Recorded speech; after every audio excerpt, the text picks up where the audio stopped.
Evening, folks. Thanks for coming in. Hope you all had a great weekend. It's raining again in Scotland, so nothing unusual there. I think our heat wave is done and dusted. It's over. So the shorts are still on. I'm still wearing the shorts, and I'm not apologising to anybody for displaying my legs, you know. But tonight we're joined by another new guest over here. She's quite lively. She's quite, you know, and stuff, you know. This is Corrine from Argos Real. You see what I mean? Just yeah. And she's obviously quite happy already, you know, bless her. I am. You know. So Corrine has a YouTube channel, Argos Real. I recommend you go and look it up. That's how I found her. And so thanks for joining us, Corrine. No worries. Thank you for having me. You need to say that, but don't you? Thank you for having me. Hey, everybody says that, you know. Thank you for having me. It's like the standard, isn't it? It's like. But this is Corrine's first podcast. This is Laura's a really good friend of ours, and she's one of our team. She lives about 2 minutes away from this. Is a paranormal show. Why God do we need to talk about the chicken legs? Because they deserve to be talked about, Laura. That's why. I am proud of my little pins. They hold my butt up, and that's, you know. So anyway, will you carrying on? So Corrine's got a YouTube channel. Put me right off. I'm gone. I'm done. I'm gone. I'm sorry. I just keep laughing over it. I'm so sorry. She's saw more meat on a match. Well, you shouldn't be looking. Oh, Laura, you're killing me. You feed your legs off chicken legs. She's what, me? Your legs are chicken legs. I don't get chicken legs. I get perfect legs. There's more meat on the chicken legs in my freezer than there is on your legs. There's more meat on the chicken legs in the freezer than there is on... Why does everybody target my legs? I don't get any complaints. Unbelievable. Right? I'll be put right off. Limestone Spirit, she said, hi there, buddy. Thanks for joining us. Aye, so what was I saying before I was put off? Aye. Well, I actually have a question for you, if you don't mind. Do you tan your legs? Do you? Scott. I don't know. I'm sorry, I'll behave for 5 minutes. Okay, but you 5 minutes starting from now, Laura. Sorry, Corrine, did you ask if I tan my legs? I did, yeah. Never been asked that before, especially on a podcast. The answer to that would be no. Okay. I don't see how that's any relevance, but I'm curious. No, I don't fake tan my legs or any other part of my anatomy. You know. I once worked beside a guy, but this is the God's truth. Right, it was a nice enough. It was a bit of a pillock actually, but however, and he used to go on holiday every year. Well, he told us he was going on holiday. He used to say he'd go abroad with his wife 2 weeks every summer, and but he never did. We caught him out once because he came back to his so-called holidays, and he put fake tan on, but he forgot to tan his hands. Oh no! So the tan ended there. And we wore short sleeve polo shirts and the work, you know. His tan ended there. So pure white hands. Where were you? Oh, I was in Spain. Your hands in your pocket for the fortnight, you know, for 2 weeks. Because your hands are pure white. You forgot to tan your hands. You're daft, beep, beep, beep, you know.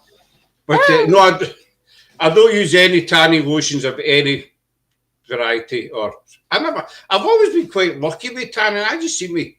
I go a wee bit strawberry and then I tend to tan. Oh, do you? Oh, that's good. Yeah. I've only been sunburnt. I burnt my feet once in Spain. Ow. Have you ever done that? That's no funny. This is a paranormal show, by the way, folks. I'm just like that. Paranormal. Just putting that in. I fell asleep in the sun lounger on the beach once, and I burnt the top of my feet. Ow. But the That worst would bit, really hurt. the worst thing I've ever burnt is, you ever burnt your eyelids? No. Oh, that's a thing you do. I fell asleep again in Spain. Lanzarote, I think it was. And I'd burnt my eyelids. I was in Ow. agony. And Yeah, I could that see, would hurt. you go to at night and you're like this, you know. Oh, Like that. Right, so that I'm going back to the apartment. I can't handle this. You know, your eyes are streaming out. But anyway, sorry, that was me. I went off topic there. do you, I'm going to ask you, do you tan your legs? I may as well ask you. You may as well. No, is the answer. I'm always in jeans. Right. Yeah, We're Scottish. We're not meant to be tanned. We're meant to be kind of milk bottle white.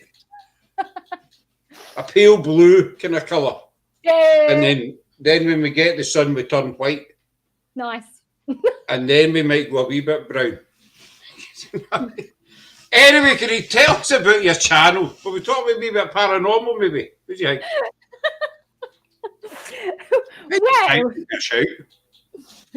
And then later on, we shall be chatting about how to pack your suitcase for going on holiday and the best way to I was cook gonna a say, chicken. I like the pizza idea. Let's go. Well, we talk about the best pizzas as well, obviously. You know, need to give the guest what she was. This is Corrine's first podcast. Believe it or not, you think she was experienced, you know? You know. I find it hard to believe. She's so professional. I feel like you're mocking me. Not at all, not at all. Well, I'm just a wee bit, but you know, it's all in good fun. Sorry, that's fine. Yes, you can talk now, Laura. Carry on. Go But for it's it, Laura. only if you don't mention my legs. I'm going to think of more questions now to do with your legs. Right, fire away. We'll get to the paranormal eventually. Don't worry. Well, I mean, okay, fine. In terms of the paranormal aspect, I had an experience when I was little, and then my dad also had an experience, and I remember he told me about his experience, and then I was like, "Oh, that's really interesting," and that's kind of how I got into it. And then I started reading books about it. And back in the day before Google, I read about it. I remember those days. Yeah, showing my age there. People wonder, I just want to go to this comment though. We can talk about your ears if you like. You see, I'm bald. You probably couldn't tell, but I'm bald. You know, I know I hide it well. But for some reason, I'm going to be honest, because I'm not embarrassed about the fact anyway, I have hairy ears. You know, and obviously something's going to happen to me later in life that I'm going to need hairy ears for. My body obviously knows what it's doing. Yeah. You know, maybe it's going to be a really cold winter and I don't have any earmuffs or anything, but my ears will be warm. You know. But Laura is fixated by my ears. I know it's a strange thing, but we are Scottish. We have some weird. Don't come north of the border, folks. I'll tell you, you'll not go home the same person. Trust me. Actually, I like Scotland. I've been to Scotland a couple of times because, well, actually more than a couple of times. My brother actually got married in Scotland. Well, whereabouts? Oh, where was it now?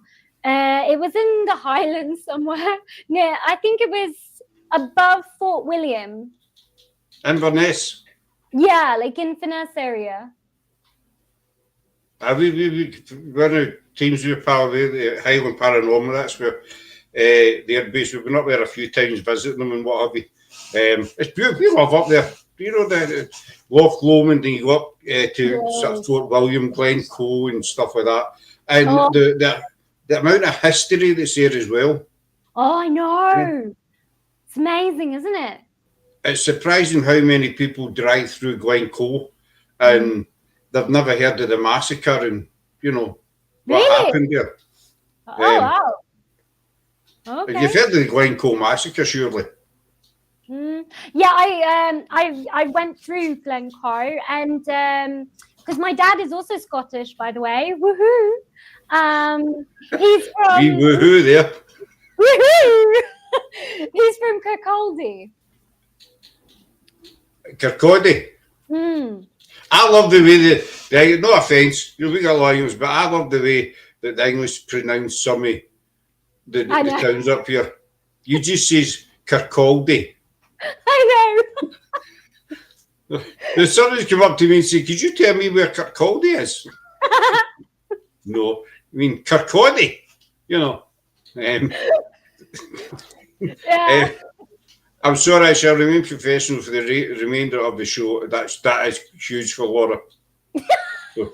Oh no, Laura, please don't, because you're cracking me up. Right, Laura, keep going. You know, but leave out the legs and the ears. You know what I mean? I've totally lost track what we're going to talk about. It's totally gone. It's all right, so have I.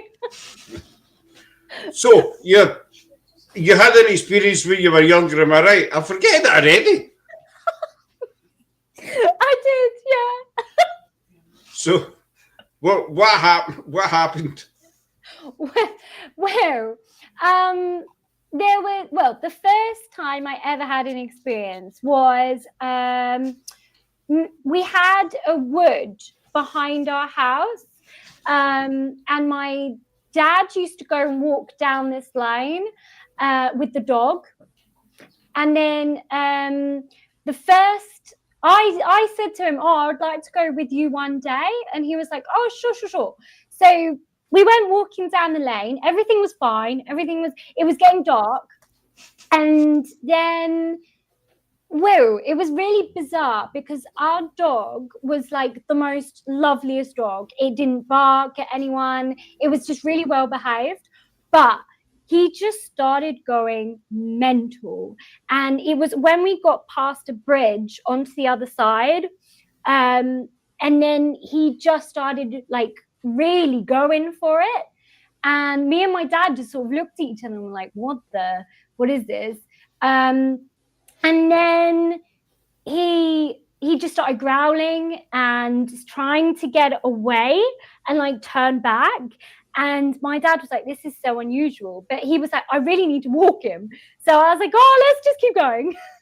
And then, it could have been anyone. And there's me just going, yeah, let's go. You didn't care? Yeah, I didn't care. I was like, oh, whatever. And then the dog just stopped and was really like hackles raised, when they put their tails up and they're like, Rrr. And what? Sorry. They're like, Rrr. Yeah, that's what dogs do. And then both me and my dad saw what looked to be a black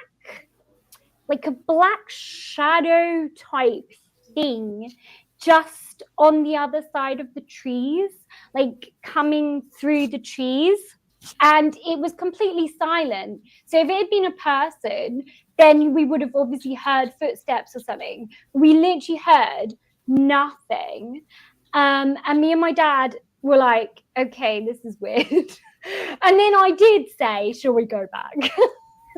That was the point where I was like, yeah, maybe we should go home. Or is that the point you chickened out? Yeah. See, that gets me sometimes, I'm not talking, but you watch these ghost shows, shall we say, and they're out there, ghost. I don't like the term ghost hunting because it makes people think we go out with a torch and a big net. No, I'm with you on that. This big, huge fishing net or something to catch one sort of thing, with your torch and that. There's one there, get it, run, grab, jump him. You go that way and I'll go that way, we'll corner them, Exactly. You get these teams that go out and say they're investigating, I don't know, an old house or something, and they'll hear something, a stone or something like that, and they run away. I know. I have to say, I'm a lot braver now. Like I can really and also as well, I do debunk a lot. So if I hear a noise, I won't just be like, oh my God, it's a ghost, right? I will literally stand there and be like, okay, what is making that noise? I call that the jump on the parawagon. That's what I call that. You know, every little thing is paranormal. They do say that animals, especially dogs and cats, especially can see things and hear things we can't. Our cats have done it. We I agree with that. Yeah. Our old house had activity in it, you know, spirits in it, and our cats used to sit and stare at certain parts of the house, and one of them used to just run into a wall. I think it was just stupid.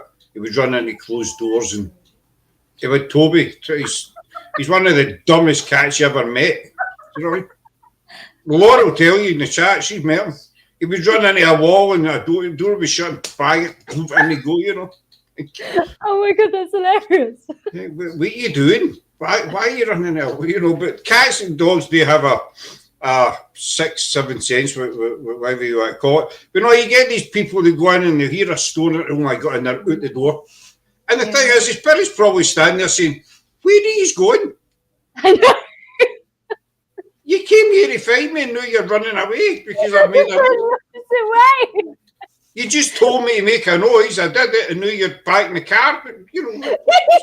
Woohoo! Or you get the stupidest one I've ever seen was, they're called GOB. You've probably seen them on I have. YouTube. Yeah, you know, these melons basically. But anyway, there was one video I was watching and the two of them went and hid behind a wall. What? Why? You know, because that's what you do. You know, they're behind nothing. Why? And I'm watching this and I'm thinking, why are you hiding behind a wall? You think the spirit can't see? They're not playing hide and seek. If I was a spirit, I would be cackling away. I'd be like going through the wall and be like, why hide behind a wall? Seriously, you know. I have video footage of my dog Shelley cat Mew now past interacting with me. Pepper, a little damaged. Pepper's our other cat. It's Toby that's damaged, Lord. Pepper's a moody git, you know. She is. She can be right. Toby's just thick. But no, you know, they're behind this wall, and you think to yourself, yeah, what you doing? Yeah, that would be my first thought is what are they doing? So if the spirits done it right, which way did they go? Where are they? You know. Where did they go? I can't see you. I can't see. And you're meant to take these people serious. You know what? I'm really tempted to do is I'm tempted on my next investigation to go with a sheet, right, like a white sheet, and just put it over myself and be like, no one can see me now. Guess where I went? Guess you can't see me. I'm invisible. You know? And the other thing, I said I'm on a rant. I'm not on a rant, honestly. But the other thing that gets me is you remember though the darkness. Oh, I'll come to that one. Oh, you need to hear this, Corrine. This is, you know. But as when you see some of them, there's a guy from Edinburgh, I don't know if he's still doing it or not, but they go dressed. We wear black because I like black, you know. But they go with the combat gear on and the what do you call it? The vest thing. What? You know, with all the pockets. Yeah. And they go with all this kit and stuff. This guy from Edinburgh used to do it, and it was all this kit and things sticky. You think they were going to invade Russia or something? You know, you think they're going to war to fight for the country or something? And Darovsky, and they've got the big tie-up boots and all the rest of it. You're going investigating. We wear jeans or joggies or something, but exactly. Know, the face all blackened out, you know. Let's do this. The black Willie Bonnet and that on, you know. Seriously, you know. But it's these people that our shows used to be right off track, folk, by the way. I've other stuff to ask Corrine, but we'll get round to that. I think we're just slagging people off. I think we're just slagging folk off, basically. The comment that Laura put up there, I'll tell you who they are after we come off, so you can go and, if you need cheered up or something. Yeah. No, I'm up for this. You watch some of these shows just to cheat yourself up. Yeah. To make yourself feel normal. Yeah. It's a Scottish couple, shall we say, and they're milking a location in the Barras. The Barras is a famous market in Glasgow. But this guy, the guy was on a couple of weeks ago, and he done a TikTok that's saying we are all. He was summoned last October. Just getting that in there. That people are getting summoned to fight the dark. The dark is coming. Oh.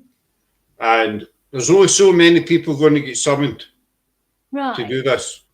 And everybody else, if you've lived your life and you've had a couple of kids and that's it, you're for the off, you're buggered, basically. Oh dear. I say, I'm putting my affairs in order. I've got my estate sorted. Good. I should probably get mine in order then. You better hope there's no a power cut, because that might be the dark. Exactly. But we were sitting watching this, and the guy was serious. I was called last October, and you probably noticed, a dip in the mood at everybody, and everybody's kind of depressed, and the weather's not been great, but that's the dark coming. You're a right happy sod, aren't you? I would love to spend a weekend just chatting to him. 10 minutes and you'd be phoning for an ambulance for yourself, basically. You'd be doing an upside, you'd be doing a handstand in the bath, trying to drown yourself, hoping it works. I'll be back in a minute, But But the other thing, Corrine, is the people that believe it. Wait, what? The people that believe them. Seriously? People are in the comments saying, "Oh wow, I can't believe this is happening. When will I be called?" See, whenever your phone, you were called whenever your phone rings. I suppose. I don't know. Just ring their phone. Hello. You send you a letter. How do you get called? Is it they send you a letter, a text, or something like that? You've been. No. It will be a pigeon. It possibly could be a pigeon, But I think, why do these people believe in this? I don't know. I don't know. So basically, we're doomed. If you've had a couple of kids, I don't know if you've got kids or not. If you've got kids, you're buggered. We're all doomed. There's no point going to investigating or anything again. We're going into the dark, The only dark you get. And the other thing is, you get these people who say, we're going to clean this house. You ever get that? Oh, yes. Yes, I've heard that many a time. Mm-hmm. This house is clean. So you couldn't clean the house with a vacuum and a transit van. You know what I mean? Basically. There's demons here. There was one woman, I'll need to send you the link. There's one woman, shall we say, she's been everything. This woman's been a witch. She's a starseed. She was made Marion, reincarnated. Oh wow. This woman says she was made Marion, even though made Marion never existed. Yeah, I don't think there's any historical things. She was made up to sort of spice up the Robin Hood story, basically. Yeah. But she was, I'd say that, and whenever I get into Sherwood Forest, all the spirits bow to me. Interesting. It is interesting. But, as they become overnight. But have you ever known people like that, Corrine, that become mediums overnight? Yes. And I just laugh at them because I'm like, no. On the Monday, they're a bus driver. On Tuesday morning, they're a medium. I'm a medium. Shall I become one? Shall I just medium you? Well, that's it. I think, I mean, we know a few mediums, and they are genuine. Barry, John, Tracy. So there is genuine mediums out there. Yeah, Laura knows who I'm talking. I'll need to send you the links to this woman. She's hilarious. But it's these people, and it's when they offer courses on the paranormal. Yeah. Become a qualified paranormal investigator. You think, what's that? I have to say, I was like, oh, interesting. And there was one. I'll get to your channel eventually, dog, because I've got a couple of cases I want to speak to you about, but we will get to it. There's one. She's a kind of ex-friend of ours back in the early days. And she posted on Facebook that she'd got her ID. She was like this. Hold on. I'll show you. I'm not showing you my details because, I don't want people stalking me, but, get the idea. With this. Oh, carried it. She was like that, got my ID through people, that's it. Yeah. And I thought, can you imagine going up to a cemetery or a castle or something and saying, Scott Mathieson, PI, paranormal investigator? I mean, who is going to, how can you, pardon the pun, flash a badge at a cemetery? Actually, you know what? I should do that. Just get some made anyway. And just be like, hey, ghosts, I'm qualified to talk to you. I'm now a qualified paranormal investigator. So do you sit an exam or do you need to sit a test? I actually think they do, don't they? I've got the idea. It's never something I've looked at. I didn't know you had to sit a test. So maybe, we're doing it illegally or something. I don't know. Oh, no. Hopefully they won't lock me away. Maybe our last 5 years has just been totally illegal, is null and void. Laura says, I'll flash anything for a price. Oh, go, Laura. Moving on. I love it. A certain team who was at Loudon-Kirk is a location we do quite a lot. It's a second home to us, and we watched a team. There's two former team members of ours, but they'd made their own team, and they were all mediums, Okay. But we watched a live one night, and they were standing. One of their young members, shall we say, was standing there and said, "Oh, I'm getting a Thomas," and he was a Covenanter, and she named the day. It was something like 1726 and stuff like that. And so folk with no lives. Oh wow, that's amazing. So we were there. I think it was the following week. We were there, and I was standing in the same spot that she'd been standing. And I noticed. I don't know if you get them in England, but up here is quite common. Put headstones on walls. Oh, we do, but they're not very common here. But I know quite a few of them. There's quite a lot of them in Greyfriars. But I was standing and I noticed this headstone, and I started reading it, and I thought, wait a minute. That's all the stuff that she rhymed off on their live the other week. This is where she was reading the headstone. Oh, no. The name, the date, Covenant. It's all in there. Like, she was reading the headstone. Oh, that's bad. That's really bad. Oh, it is. It's absolutely. But that's how bad the paranormal's getting. But it's great when you bust them. Yeah. And it's with that other team I was talking about. They were at Loudon Cup a couple of weeks ago, the man and wife, and I was in it. Sarah, she was watching, but I was in and out the chat.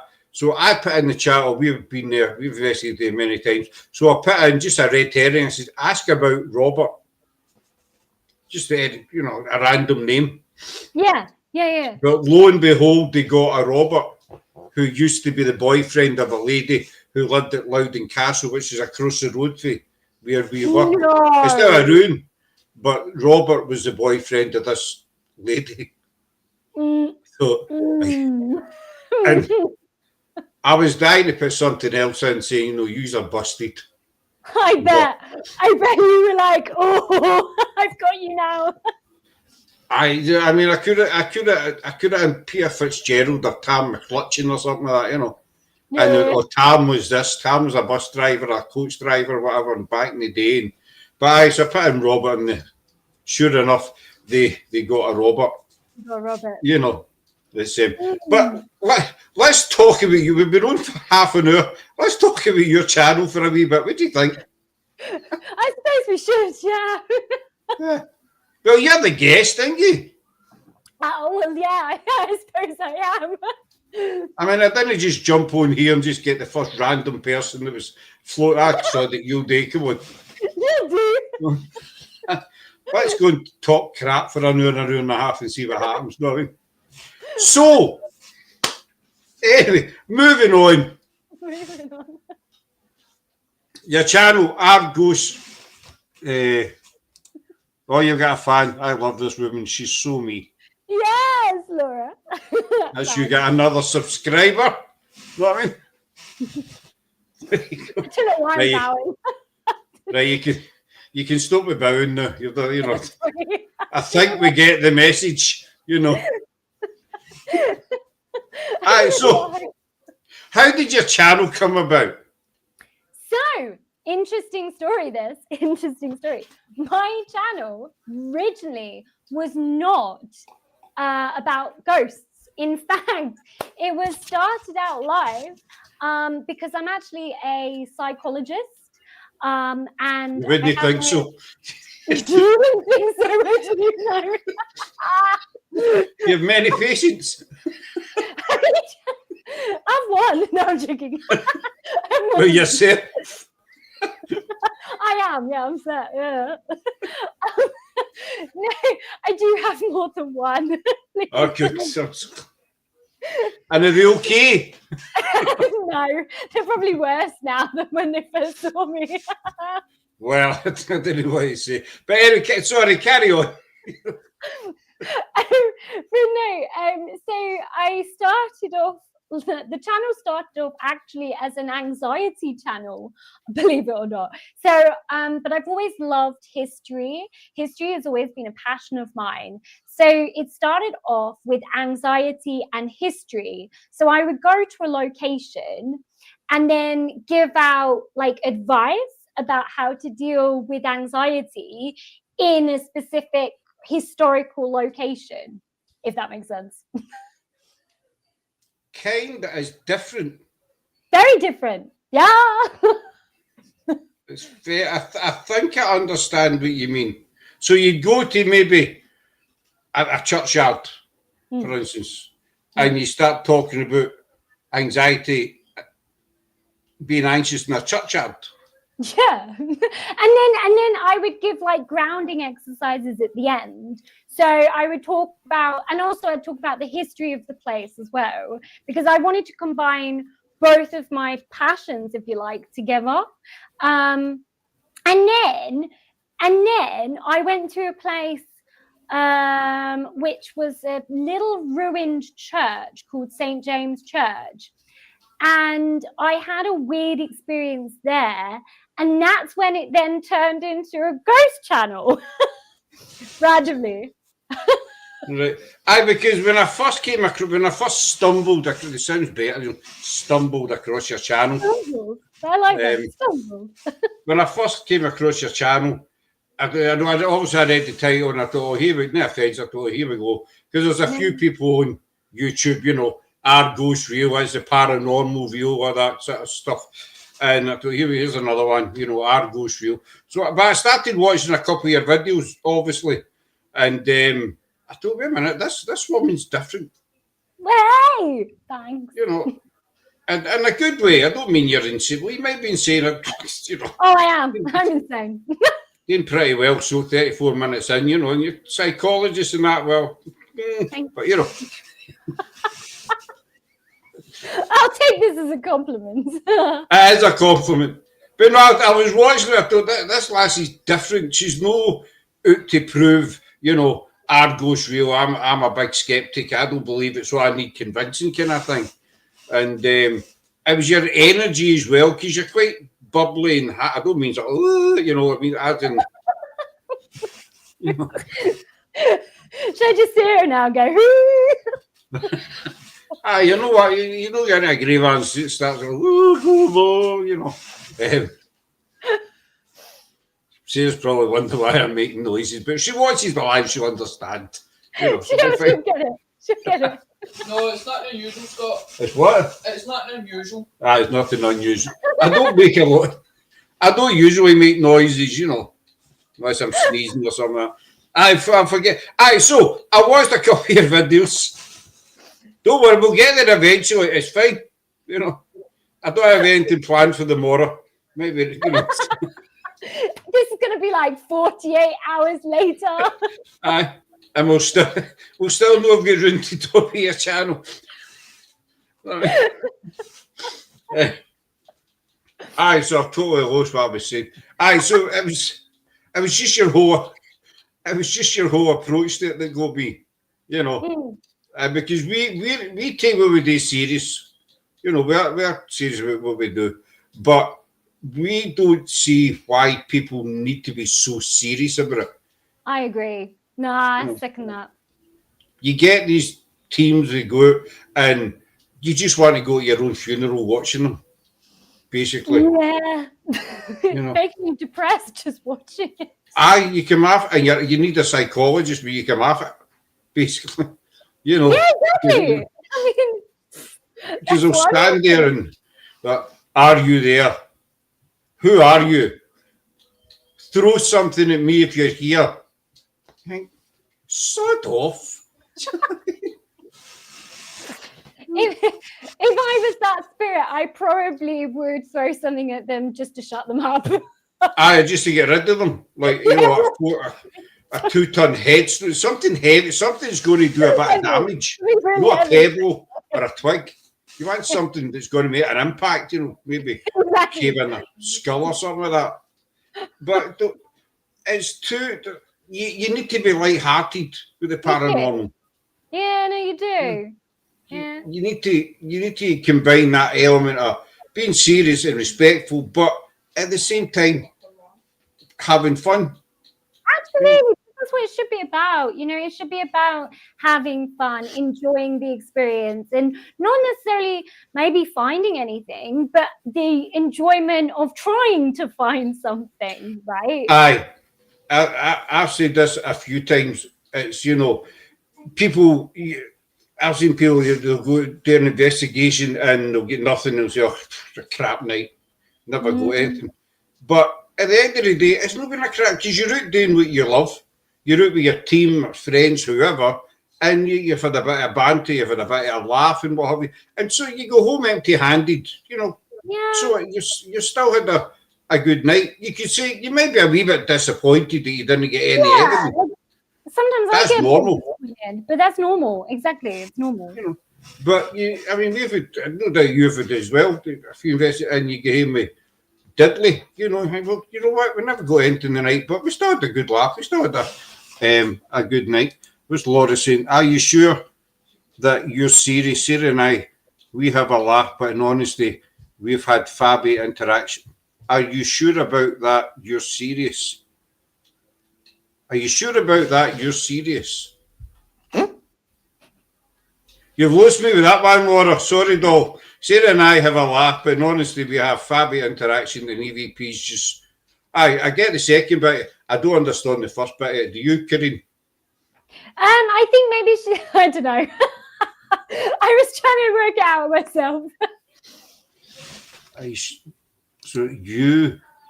Oh, she's saying you're serious. There we go. Well, I can be serious. Like this. Naughty, naughty. Like that, you know, but no, I can see. I'm Glaswegian, and I don't know any Glaswegians that are serious. No, I mean, you just don't. But we, as Laura said, we've had Sarah and her have had quite a few interactions with some funny ones as well. I mean, Sarah's been called all sorts of names, you know. It's great. It's good fun. I just chuckle. It's just, you know, fat, slut as well. Something like that, aye. You know, you name it. I've had that. You've had that, been told to F off a few times, I have. And then I also got called a hag. That was great. A hag? That's an Yeah. old kind of fashioned word, does it know? I know. You old hag. Laura's had her bum felt. Nice. She seemed to smile at the time. She was sitting in a camping chair and she went, oh! Somebody grabbed her butt from underneath the chair. I sat in the same chair for 3 years after it. Nothing. Oh, Everybody was away home. I was sitting there myself waiting. you felt very upset then. I was gutted. What's wrong with my butt? Come and squeeze it, Come and squeeze my butt. I didn't really. But, seriously, that hair stroke, his brothers and his hair pulled as well. I've had my sleeve tucked. Small, simple things, And to a lot of people, they say, oh, that's nothing. No, I know. Yeah. That's but best experience ever. Can't help that I have a great ass. Laura. I'm just going to skip by that one, Laura. No,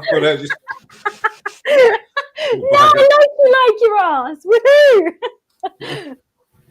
You're proud of your butt. Be proud. Stand by your butt. Exactly. Stand by your butt. You put me off. You put me off where I was. So, what's the kind of funniest thing that's happened to you?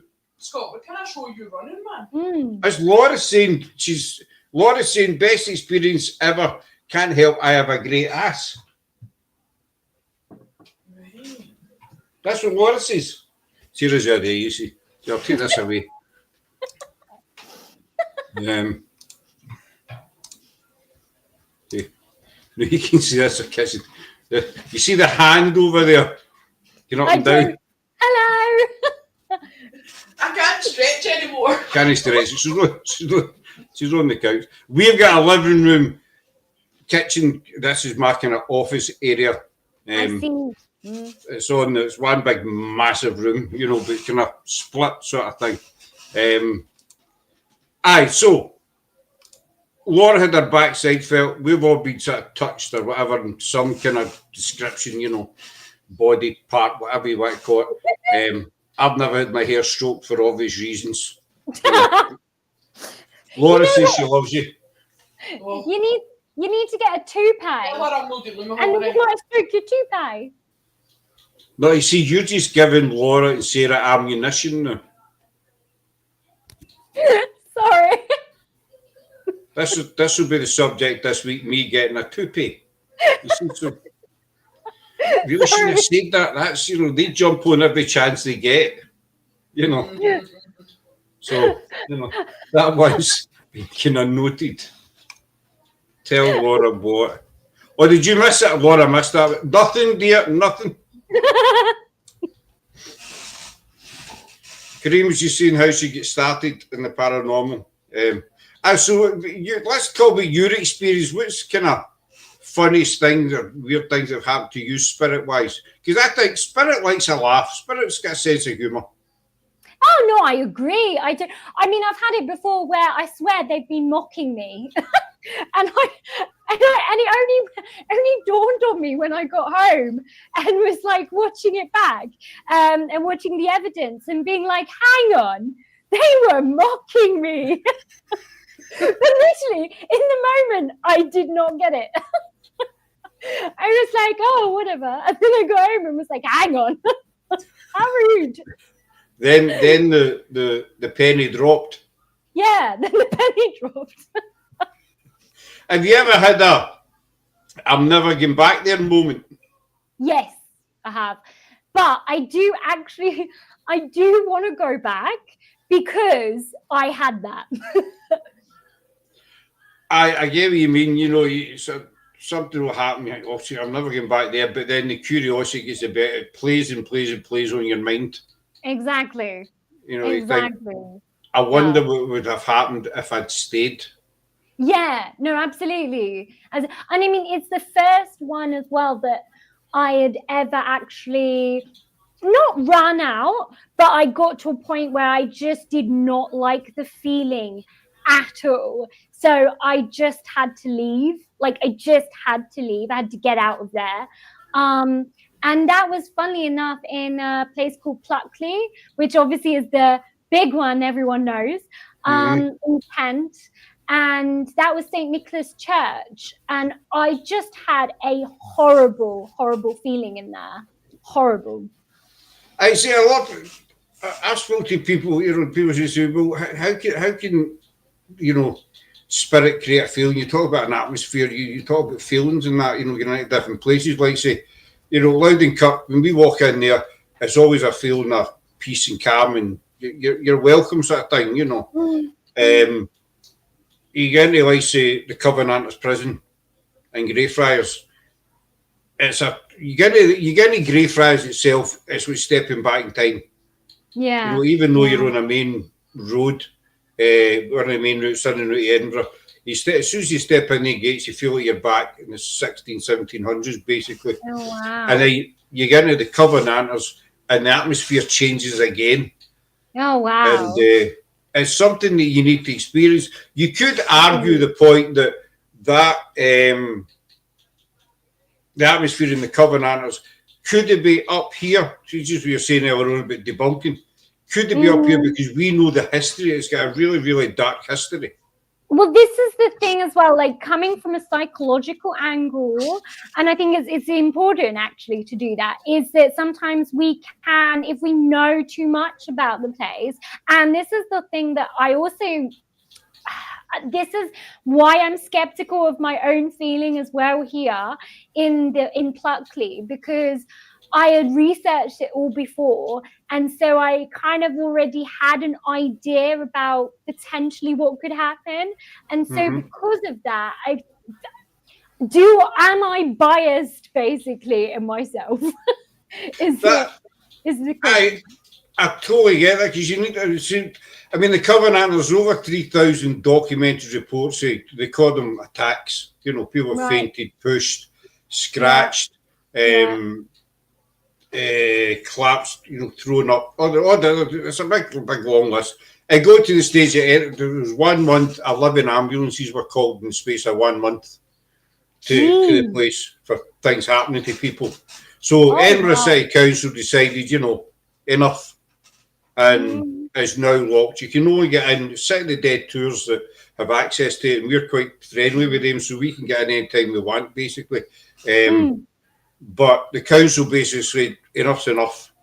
Wow. So, and we've done lives in there, we've done stories on it, done podcasts about it and stuff like that. So we know the history we're no experts, but we know a fair about it. So is it because we know that history when we're walking into that place that there's something, it's not demonic or anything, but there is something I'm going to use the word dark, whatever. Not very nice, grumpy, Grumpy, I like that. Grumpy ghosts. Well, that's when people say, I've got a comment for Laura, which I'll stick up in my head. People say, it's demonic. It's no, it's just a grumpy spirit. Maybe he wasn't a people person in the physical, and he's he just wants to be left alone, basically. Yeah. To be fair, I think I'd be like that when if I get really if I go into ghost mode and I become a ghost, not that it's a mode, I don't know why I said that, but I can't become a ghost. I think I might be quite a grumpy ghost, actually. I mean, we've all known people in life that just want to be left alone. Yeah. I mean, they're not necessarily bad or evil or serial killers or anything like that. They're just people who they just don't like people. End of story. Yeah. And so they take that with them when they pass. And if you've got all these people going, are you there? What's your name? Blah, blah, blah. Go away. That's demonic. Did you hear that? Leave. That's demonic. It just blows your head at times. This is our stage. I want your opinion on this, Corrine. I don't know if this has happened to you. There's a place here, Dalcoharn. It's a big estate. There's a massive mansion out. It's a ruin now. But the basement and the first floor are still pretty much intact. So we've done a few investigations there. And one time we did an investigation with Spig, so another team based in Glasgow. And so I went down to the basement myself, and I did a wee lone vigil down there for half an hour, 45 minutes, something like that. And I came back up and the girls were using the necrophonic and they says to me, we could hear you through the necrophonic. Interesting. I said, but I wasn't talking, I was doing there myself. Now, for the basement to where the basement's kind of like the front of the house, they were at the back of the house. Right. I said, what do you mean you could hear me? Because I was just doing it myself and I wasn't saying very much. Same with they were asking questions and the answers they got back were in my voice. Whoa. Okay. And twice it's happened at Dalcaharn. We Rosie's Carly, she's coming up here Friday actually. But last year Rosie and her other half were up and we did Dalcaharn and the same thing. I went for a wander and this is my voice came through again. You ever had that happen? No, that's actually quite interesting. So we can't explain it. No. Oh, I quite like that. I want that to happen to me now. Any spirits listening, take note. I don't know if I should be flattered or not. Do you know what I mean? I was going to say, I feel like you should take this as a compliment because someone wants to be you. At first, I thought they were kind of at the wind up, and I thought they can't hear. There's no way they can hear me because I'm doing in a basement. Yeah. I was going to say miles away, but it wasn't miles. It was a fair bit away, and so now I've been friends with Scott for 5. Feel sorry for me. I thank Laura. I can't explain that, but it was definitely Scott's voice. Also, the light. We took photos. There's a massive big courtyard outside the front of the house, and it was Charlie and Rocks were up, so we were at the front. It was pitch black, and I was just taking photographs, And as we look back in the photographs, there was a light in the second floor window, one of the second floor windows, but there's no floors there. Oh my God, I want to go to this place. It sounds amazing. There's no floors in the place, So there's nowhere for anybody to stand on the second floor. Yeah. And when we were taking the photographs, if there'd been a light, we would all have seen it because it was literally pitch black. Yeah. But there was a light in the second floor window. That's crazy. I love it. I love and that. It's things like that you not try to convince people, but you say people, well, if you can explain that to me, fair enough. Because you were saying earlier on about debunking. We're offered debunking, and if somebody can give us a reasonable explanation for something, maybe it's a noise or whatever it might be, then I will listen to it. We're not going to say, oh, no, you're talking rubbish, away you go. It was paranormal, So if somebody can explain that, I don't know. We can't. So it's all these weird, and as I said earlier on, that's nothing major. No. There's nothing major about it. It's but something caused that light. Absolutely. I mean, I was going to say, whereabout is it in the middle of nowhere? It's in the middle of nowhere. Okay. It's near a wee village called Daly, but it's a good 20-minute walk from Daly, and it's all forest that surrounds it. So you can discount any street lights or anything like that because it's surrounded by forests and stuff. Yeah. Okay. So, I don't know. If somebody can explain that, then I think I've still got the photos somewhere. Yeah. The whispering woman I call. That's the last one I'll talk about because a couple of things to ask you about there. There's a place called Caldwell up here. Again, it's a big old house in the estate. There's a house and it's abandoned. We stayed about 2 months here doing various investigations. One of the investigations, it's one of the first videos on our TikTok. We were on a stairwell and I had an EMF meter down at my side, and there was about 7 or 8 is there, but everybody else could hear what the sound said was like a sharp intake of breath getting closer and closer. Oh, But wow. on the video, you can clearly hear this woman whispering. That's what I said. Oh, that's creepy. And so I was the only one that heard it. Yeah. But we all reacted at the same time. They were reacting to the breaths, and I was reacting to the woman whispering. Because I was saying, did you hear that? And they says, aye. But we found out later we'd heard different things. That you were hearing different things. Oh, wow. So we played this recording over, and first we thought it was Latin. I sent it to about a dozen different people, and they all says, that's no through an app. She was there. That's real time. She was there with you. Wow. Because you know when you use an app, you get that kind of echoey. That was a real voice next to you. It was Jim Martin, who, for Spirit Realm Network, he's right into audio. He came on the show. He says, I'll break this down for you. So we did a show about it. I think it's still on YouTube. And he says, what she's saying is your light better now? Oh, wow. So if you watch your footage, your meter goes to red, and then you move it along a bit, and it goes to red again. And then she asks you, is your light better now? That's crazy. That's amazing. She's saying it. Damn. Oh. Have you got TikTok? No, I don't. I'm like old school. I'm kind of old school, you know, but I do have TikTok, you know. I'm one of the trendy ones, you know. You're trendy. You'll catch up eventually with, you know, the young stuff. In like 70 years' time. You know, you'll catch up. It's all young stuff, you know. You be in with the you know. I mean, my phone is a really old Nokia, and the first ever Android is an Android 1. I've got a Samsung. You know, I'm not really into other phones. Sarah, she loves her phones, but Corrine's got an Android 1. Any idea?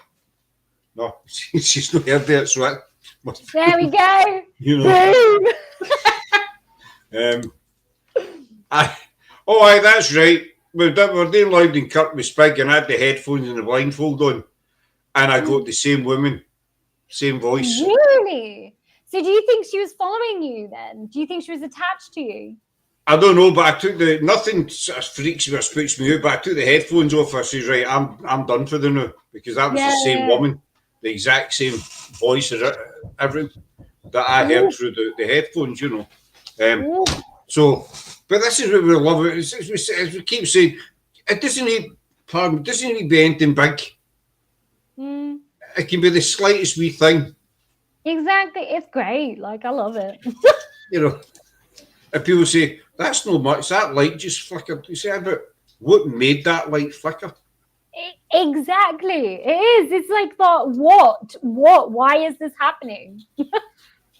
You know, you can explain what made that cat ball flash or whatever it is, we're not then fair enough. I say, but someone's made that happen, basically. Yeah, absolutely. But we don't label it all as paranormal, we just label it as unexplained. I sometimes think that's better to do that, because if you say it's unexplained, then you can leave it kind of hanging, right? For people to kind of work out for themselves what they want to believe. Aye, there's a lot of teams who there and say, right, that's paranormal. Hey, no, I don't. You can't say 100% it's paranormal. Yeah, you know, because the average, they think the average percent wise is 0.5% or something will actually be paranormal, and the rest can be explained away, which is fair enough. That is fair enough, like 100% fair enough. Yeah. If we did the barn last week at the farm at Loudon, and there was this. Well, the heating moved behind us on top of a cupboard, Nannies were near it, but then we heard this kind of bang. Everybody thought it was me moving, but I was standing totally still. And then we heard another 2 bangs the same later on. Wow. Who made the bangs? Because Nina's have moved, and there was nothing around us to make that noise. Oh, interesting. Yeah. It's usually, it goes back to the debunking things. You see, you like to look around, see what could have caused it. See what, I do. I mean, case in point, I went to Fotheringhay Church very recently, actually, and there was a huge, almighty bang in the church. And I thought to myself, it has to be the clock in the tower. And then, so I just thought, is the clock, because sometimes I've been in churches where the clock is on like a timer or something, and you can hear the mechanism, and it sometimes makes a loud bang. So I just literally thought it was that, and I kept saying, it's the clock, it's the clock. Then I went outside and literally looked at the tower, and there's no clock on the tower. So then I was like, then what is this? So I said, what made that noise? What made that bang? You say you would automatically think it's a clock. Plus, being in a church, the sound would probably be amplified. But see, there's no clock. No clock at all. And so I did go back inside. I didn't actually show that one on camera, but I did go back inside and had a look around. And I literally could not see anything that would have made that, because it was huge, this bang. Like it was like someone had whacked something really hard against something. But it was so loud that it actually it sounded really close, but there was nothing near me that would have made that noise. Hence why I thought it was the clock. So did you get any feeling in the place, or, of anybody standing around you? I did at not actually at the beginning. At the beginning, I walked in and it just felt like really nice and peaceful. And then it sort of shifted a little bit to feeling a bit more like, someone was there. And that's when I got my most interesting responses actually on the spirit box. And then it sort of went. And then it was kind of like just dead. Excuse the pun. But yeah, I've done that before myself. It's always quite dead the night, and then you realise, oops, I'm in a graveyard. There's no much happening. There's no much life. Exactly. I'm in a graveyard. But the reason he says, sorry guys, no offence, Yeah. But the reason I'm asking you that is because I want your video, and I'm going to pronounce this wrong. I know I've wrote it down so I don't. Right. Fotheringhay Castle. Yes, Fotheringhay Castle. Yeah. Fotheringhay. Fotheringhay. What did I say? Fotheringhay. Yeah. The castle's now gay. I told you I'd get it wrong, didn't I? It's a gay castle. I wouldn't even know where to start with that one. Sorry, that's always fun. If you can think of something funny out of that, Corrine, and you fire in, I can't think of a joke. Anyway, so I was watching that video, and you came up with a good question. Are people still going about their business? This is one aspect that's always fascinated me. Yeah, it fascinates me as well to think that just because someone dies, does that mean they stop doing what they did when they were alive? Like, especially in the olden days, like, for example, let's say, I don't know, you were a maid servant or something, and that would have been your life, right? Like, that would have been your sole existence potentially. So would you stop that, like, if you died, or would you just continue doing what you did when you were alive? Because I said loud and far, one of the owners, we spent a lot of time, and one day I started saying, there's a small kind of courtyard, we call it. I says, you always get the feeling that there's people walking about. Now, this guy, he's got nothing to gain. He doesn't publicise the place or nothing. We're fortunate enough to have access to it. But he doesn't put it on Facebook or nothing. So the guy's got no reason to bump it up, big it up, whatever you want to call it. So I says, you always get the feeling. People, he says, I get that all the time out here. Yeah. That there's people walking about. And we've done a few cases with that you feel that there's people still going about their daily business. So my question to you, sounds like you're in court, doesn't it? My question to you. I'm not prepared for this one. I put it to you, Corrine. If they arguing about their daily business, right? Say they were, I don't know, maids, kitchen staff, whatever. Are they aware that they've passed on? And I've got two things to put to you. Are they aware that they've passed on? And are they aware of you? That's a good question. Yeah. I mean, sometimes I get the feeling like they are, but, and I have asked this question before, actually. Like, I've asked, can you see how things are, or can you see them as they were? And I have had mixed responses to that one, because it always fascinates me whether or not, again, like if you go to like a ruined building or something, do they see it as being ruined, or do they see it as how it used to be? And in different places, I have got different responses to that, with some people, like some spirits, saying that they do see it as being ruined. And then I've gone to other places and they've said, no, they see it as it was. So, but then they're still answering me. So I always then think, well, they obviously then may see me, but am I like a part of it now? If you get what I mean? Like, I totally get. I did a post on it ages ago, and I called it, are we visiting them or are they visiting us? Yeah, well, exactly. Like, how does this work?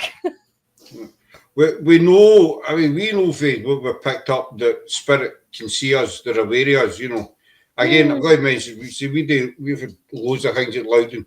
A couple of times we've been at Loudon, I've said, I was up, because the farm's connected to the kirk. There is a connection. And I'll say, I was up at the house, or I was up at the farm, and with the queer EVPs, it's always a female saying Scott was up at the house. Oh, interesting. Yeah.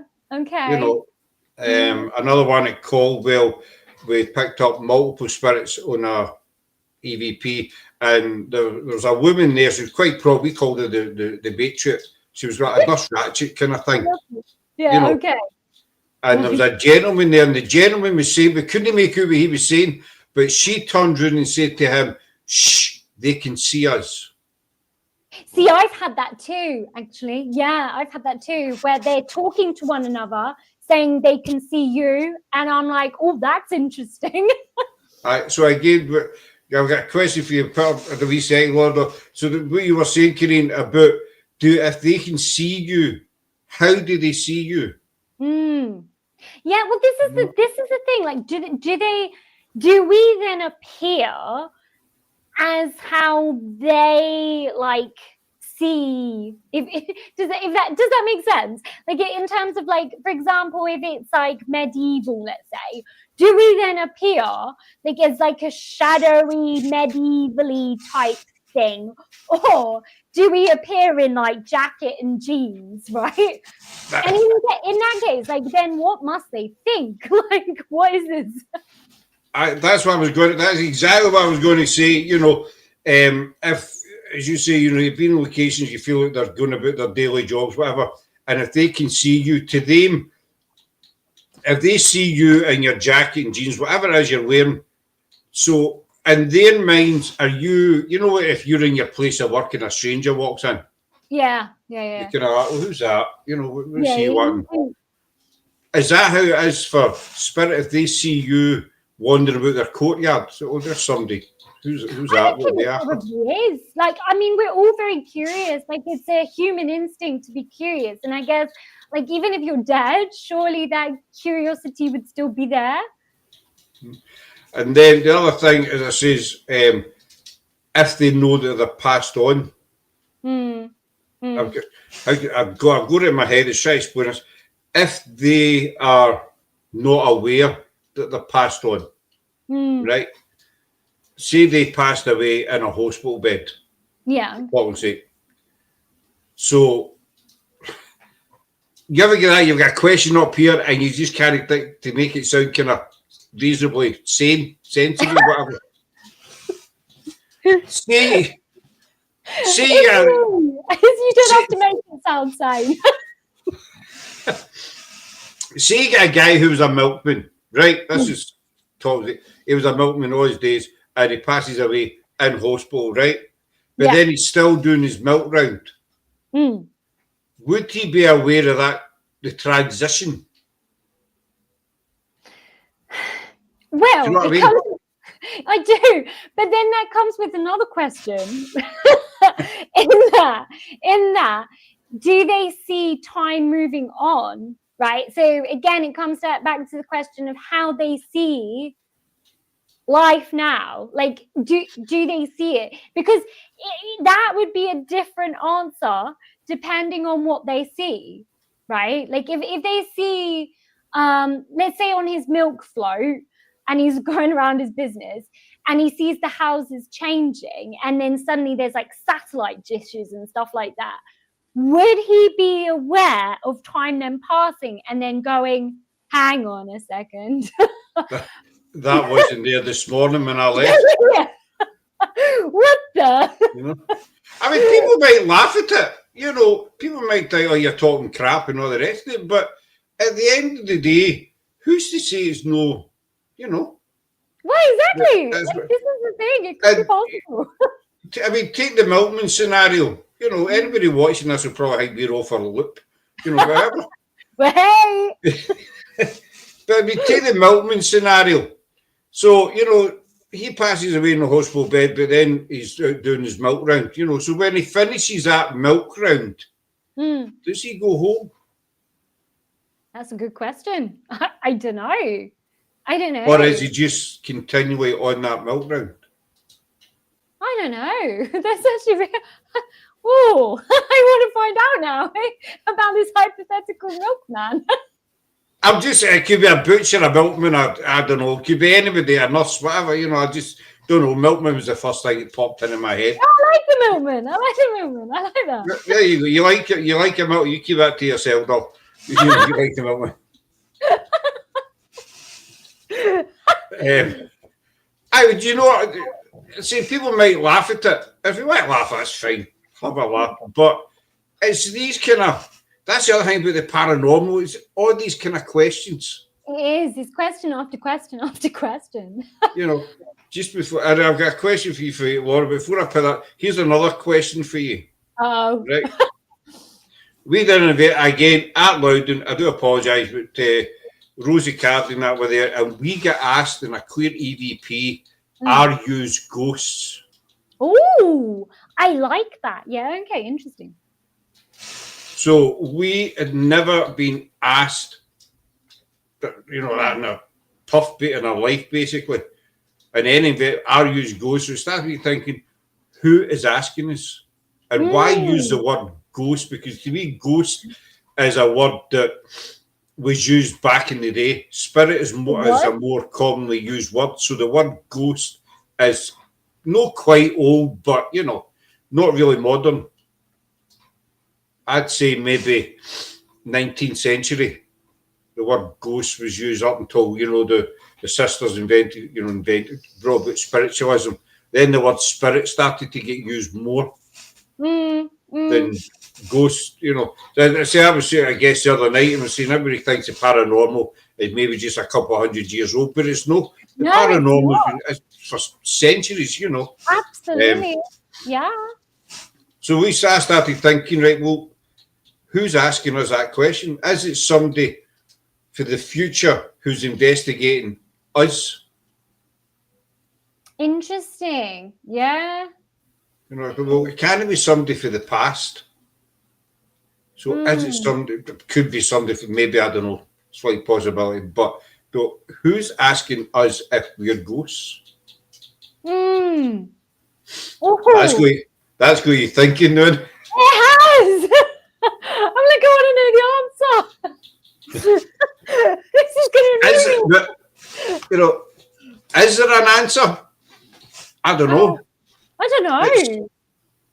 It's one of these things that somebody throws in the bucket, and you know, I don't know. Okay, if you could investigate anywhere in the world, where would it be and why? Question for you. Oh, good question, Laura. I like this.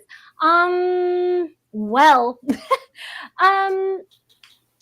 I would love, actually, this is probably going to be really random, but I would love to actually go into a pyramid, like an ancient Egyptian pyramid, and then like Abu Simbel or something, and like do an investigation in there. But the problem is I wouldn't have a clue how to speak ancient Egyptian. So this would be quite entertaining. I'd have to just mime everything.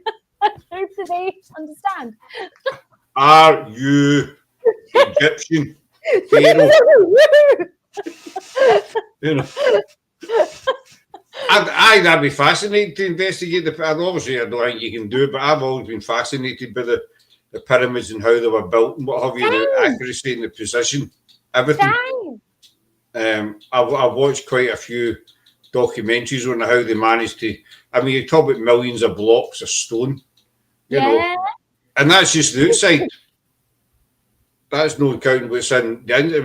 When you watch what's actually in the inside of these pyramids, how they were designed, and it's just mind blowing how they actually do. I mean, there's that many. You know, there's old alien theory. It was built by the aliens, and you know, is it possible? Who knows? I think it was built. I mean, they've found evidence that it was built by slaves. Yeah, they have. Yeah, you know, yeah. And the slaves were very well looked after. Well, I was going to say they weren't slaves as to how we think of slaves today. They were actually in not luxury, but they were certainly up there in the hierarchy of society. Aye, you know, you imagine slaves as you getting, you know, I don't know. Yeah, you imagine them as being like whipped or something. But these people, these men, these women, whatever, where, as you say, they were held in high regard. You know, they were skilled workers. Yeah. You know, and they were building something that was major for the pharaoh, basically. So, I mean, they have found evidence of what they used to eat, and it was all the best of stuff. It was, yeah. Wasn't it? I mean, bread and water or something, you know, you're talking about beef and, you know, whatever it was back then. But no, the pyramids, I'll go with you in that one. It's always fascinating me, especially how they were built, and it's just the sheer accuracy of how they put them up. I'm Nurse Ratchet. Well, I'm saying nothing on that. Going by the stories I've done for PIH, Spirit has the ability to go where they want, when they want, but can be in different places at the same time. There's another question. Thank you very much for that, Laura. I've got another. I asked this in a show a few weeks back, and I kind of confused myself with doing it. I love that. Oh, I do that quite a bit. Can you don't have me? I confuse myself.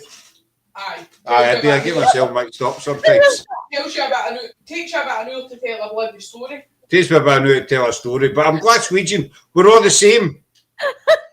I don't know if you've ever heard two Glaswegians in conversation. No, it's great, especially drunk Glaswegians. They understand each other perfectly. I love this. You know? I want to hear this now. And you can be sitting next to, I've said this quite a few, you come up to Scotland and you sit beside a Glaswegian or two Glaswegians talking, see if you can understand. Because we've got a kind of, you know, there's a few cities and towns and all that in Scotland, but Glasgow, no offence to anybody in Edinburgh, Dundee, wherever, Glasgow seems to have a unique kind of culture. A unique language. We seem to be, you know, separate from the rest. No separate, you know. We're kind of in the middle of Scotland, but we have our own sort of language, you know. And Yeah. certain words mean 2-3 things. Okay. Yeah. You know, like how means, some people say, well, how do you do that? But in Glasgow, how means why. Why? Oh. Okay. You know, if somebody says, you can't get into that building, say, how? You know, whereas other people may say, why? We say, how? You know, that kind of. But anyway, I'm getting off that. No, I like this. I like this. I like language. Oh, you might see, we go to London. Oh, totally. A lot of people just cannot understand. And I've been in London. Just a quick, we'll stick this comment up. I don't have a clue who Laura's talking about. I don't know if you do. Abraham Maslow hierarchy. Oh, I have heard of Abraham Maslow, but I can't remember what he said. Never heard him. I have heard of him. I just can't remember who he is. That's how uneducated I am. You know, because I grew up in Pollock. We didn't have any Abrahams. If you were called Abraham in Pollock, you ended up in the river. You know. People used to throw bananas at you and stuff like that, you know. Hide your clothes and stuff like that. You were called Abraham. You had no chance. Why? You know, poor Abrahams. Can you imagine getting into Pollock? You know, Pollock was, as we tell, was one of the roughest areas in Glasgow, right? It is rough, but if you comfy there, then you're fine. You know, you're normal-ish, basically.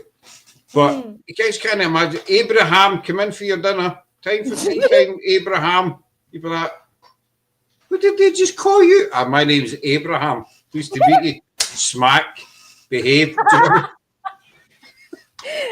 No, I do actually know who Abraham Maslow is. So he's basically so again, back in psychology,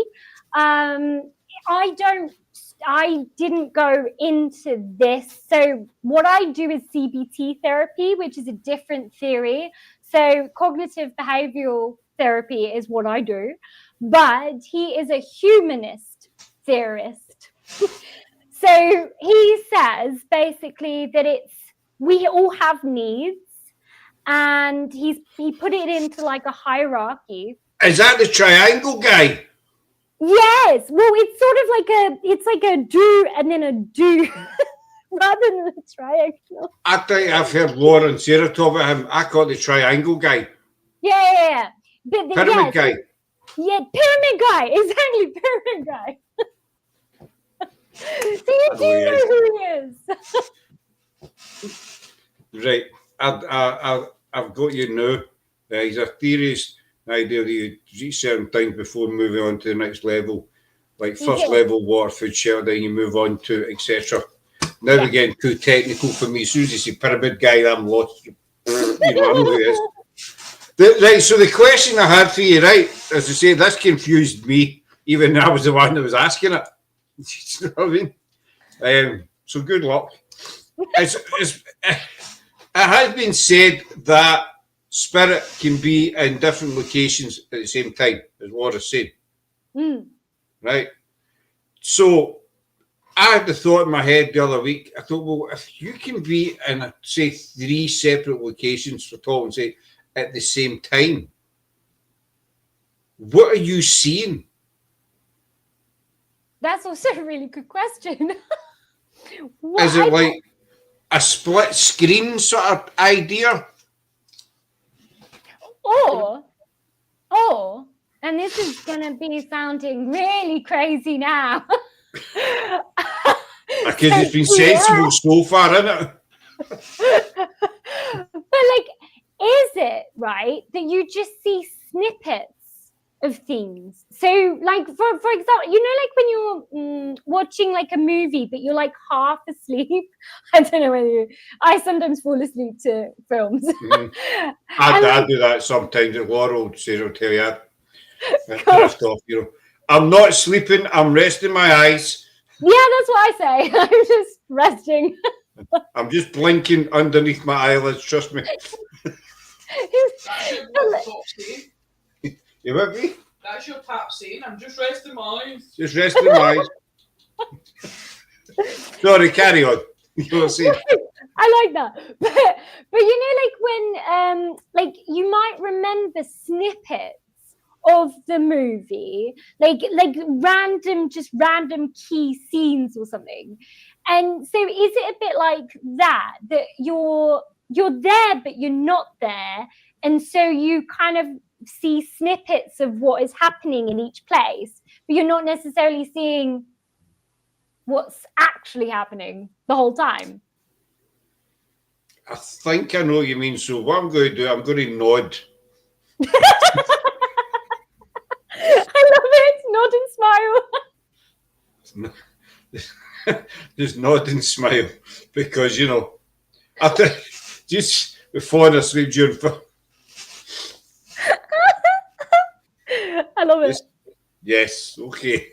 Because you don't want to appear dumb, but then you don't want to appear that you know exactly what the person's talking about in case they ask you something else, related to it.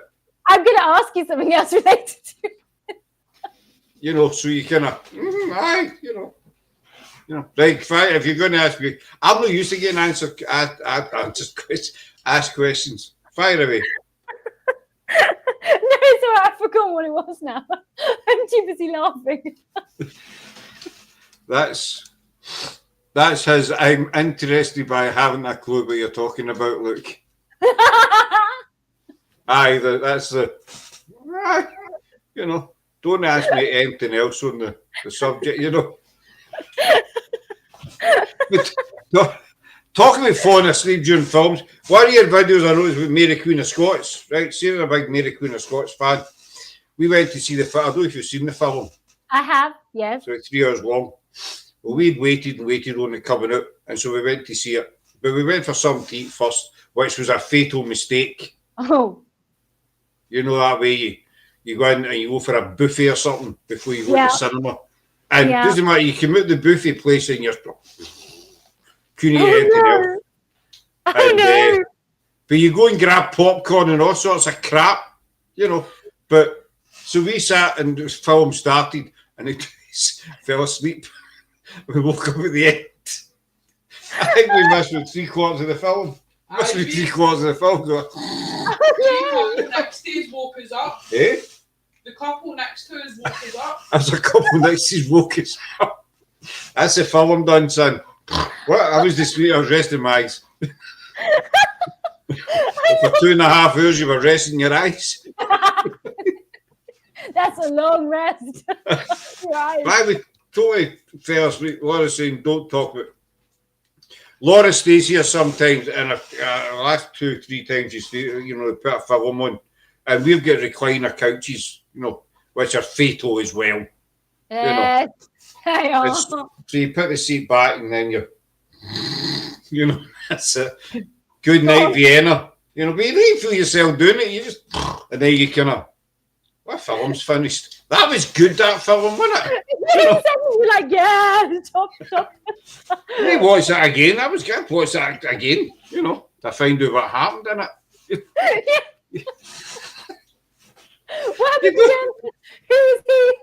What was that? See, what bit did you like the most? The end. I thought the end was great. The titles went up, The end was the best part. The amount of people involved in making that film was absolutely astounding. But Laura kind of took it personally, because I fell asleep. But I do it when she's not here as well. You can't help it. You get into that. I call it in limbo. I don't know if you get into this state. A state, but you sound like an alcoholic or something. You're getting this mess. That you're sitting there. You're not sleeping, but you're not awake. But you're not awake either. You're just on that edge. Yeah, you're just the edge. Yeah. And you're like, I'm going to fall asleep here, but I'm not awake. Yeah. And you think, I call that in limbo.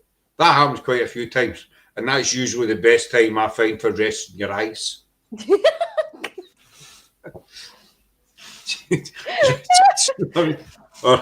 You go to somebody's house. Resting my eyes. I've never fell asleep in somebody else's house so far. I don't know if you've ever done that. Went to visit friends and fell asleep. There's always a first. There's always a first, by the way. There is always a first. That's another half we've been on, and we've hardly talked, but we've talked sort of paranormal. You know. Slightly did. I wanted to ask you. I need to bring you back on because we're kind of running out of time, and there's so much more to talk about. You know. The cemetery in the woods. Oh yes. You tell us about that one. I found that quite interesting. And I'll tell you why quickly before you tell us about it. I've got a friend stays down in London, Putney. Okay, And yes. we were going to Richmond one night. What was that? Well, I have you were on a call. Me and Sarah went for a nap. Well, I have you were on a call. Me and Sarah went for a nap. I remember that. On a call? You were doing a video call with somebody. Right. A new guest, I think it was. Right. And you were on the video call for about 3 hours, and me and Laura went for a nap and woke up in the time it took you to do this video call. All right. Thanks, Laura, for that one. And we were sleeping a good hour. It's hilarious. I don't remember that one. I don't remember that one. Anyway, moving on. I enjoyed that. Thank you. Aye, thanks for that to you. Moving on. So, he stays in Putney. So one night we're going through to Richmond. I don't know if you know that area at all. I have been to Putney and Richmond, yeah, but not a long time, to be honest. Well, so it's a kind of 10-15 minute walk for A to B. We're going to this. We're going for pizza, actually. That's what we're going for. Nice. I like pizza. I know. You said so. I love pizza. East Kilbride pizza, but we'll come to that. So on the way there, it's a housing estate, and there's a kind of, I don't know, call it, but a mini forest, a tiny wee sort of forest, very sparse tree-wise. There's not a lot of trees. We're walking through it, and I noticed these headstones. Interesting. Okay. And there's a big kind of football field right next to it. And so I says to my friend Brian, I says, he says, this is a graveyard. I was like, what? He says, it's quite. So I started looking at it, having a look as you do. And I don't know, there must have been about a dozen headstones or something right in the middle of this housing estate. Oh, wow. I thought, could they not have moved it? When they're building the estate, would they not have maybe thought of moving them? And that's what clicked me onto your cemetery in the woods, basically. So I'll let you tell us about that one. Well, I mean, I found that really interesting because they're actually quite unusual round here. Cemeteries and woods, we don't really have many. Well, in fact, we don't. Well, until this one, I didn't think we had any at all. But it was very interesting to come across this one, and I came across it by accident as well. Because my other half, he lives in a place. No, he works. He lives here, but he works. I forgot. I don't even know about your marital arrangements. I don't know why I said you this. He's going to be like, what the? I love this woman. You need to get her back. She makes me look normal. She's not saying something. Well, I'm glad they make you look normal. It's good. It's what I'm here for. Anyway, so there's not a lot, but where your other half works. Yeah, he works in a place called Gerrard's Cross, and that's sort of very near to that cemetery. Well, not very near, but you have to go through it. And that's how I found it, by accident, because I was driving along to pick him up. And then I saw that there was a cemetery there, and it was in a wood. And I was like, wow, didn't know this existed. So I ended up going, I didn't look up anything about it before going. Normally I kind of do a little bit, but I just thought, no, I'm just going to wing it and go.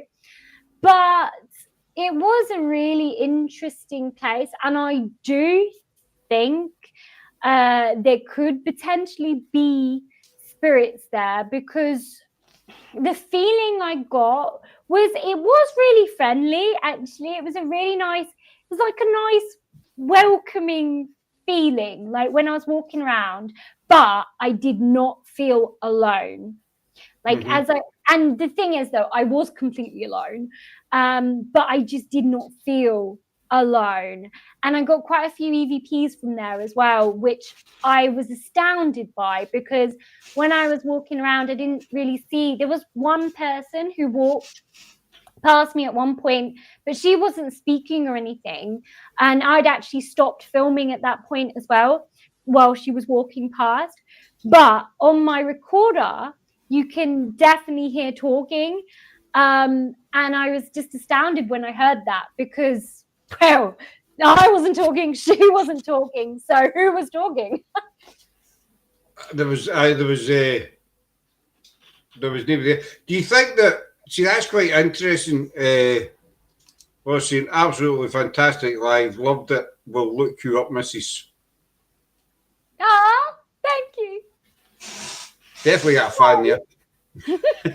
Well, you see, I mean, a cemetery in the woods, you know, usually cemeteries are big places and they're in a certain kind of area sort of thing. So you've got one in the woods, like that wee one as well that I was talking about. Do you think maybe spirit there feel forgotten about? Maybe. You know, they're not in a kind of, how can you put it? It might sound stupid, but they're not in a sort of main cemetery. They're kind of in the woods, out the road. Maybe they feel forgotten about, and that's maybe where the welcoming feeling comes. Because what we've found up here, and I want your opinion on this, is we've came across a couple of small locations, like Caldwell, you know, Loudon. Not a lot of people go to these places because they don't realise that they don't sit in the main road and they're no signposted, you know, they're kind of off the beaten track. So there's not very many people go there at all, especially Caldwell. And we get a lot of responses there. So you think maybe that place you went is because nobody ever visits them, basically? I mean, it makes sense, yeah, maybe. And I mean, again, like in certain churches and things, like more ruined churches, but you do tend to get a lot there as well, and that could be the same similar situation in that no one really goes there, so they're like, oh, people. Yeah, it might sound absurd to anybody listening, but who's this? I mean, you know, in the physical life, people get lonely. You know, they feel separated, etc. And you know, so who's to say spirits do the same? Who's to say they don't get lonely because nobody comes to visit them? Exactly. No, yeah, I think that's a possible theory. That. Or because you know, maybe you're a new face. And that leads to another question, which we've tried to explore at Loudon, but we've never really had an answer yet, is that if you get spirits for different time frames, you know, in the same place, you know, like a cemetery, ideal place, are they aware of each other because they're both spirit? Or are they on a different level sort of thing? No, I think they are. And the reason why I think they are is that I've had it before where I feel like they've had, like I've been listening to conversations between other like spirits, right? And that was actually at a cemetery, funnily enough. That was it was a Quaker cemetery. And I swear it felt like there was two spirits having a chat, and like I was just there, right? Aye. But I don't know whether or not they were from time periods, like different time periods. But I do think that potentially, I mean, obviously I need to try and work this out and figure out how to work this out. But I think it comes down to using trigger objects is the key here. Because if you get trigger objects from, and I've tried this in a church, but I don't think I was too successful. So I need to find a different church to do it in. But I think going and choosing different trigger objects from different time periods might be helpful, because if you get a spirit that, let's say, take a mug for example, let's say they know what a mug is, but they're like from the 14th century, or like they're, I don't know, from before that, even before mugs were even a thing, then how would they know that that's a mug? Aye, I get what you mean. They don't know, but you know, they might see it. They might use something different but similar. Yeah, but exactly. no, you know, a mug.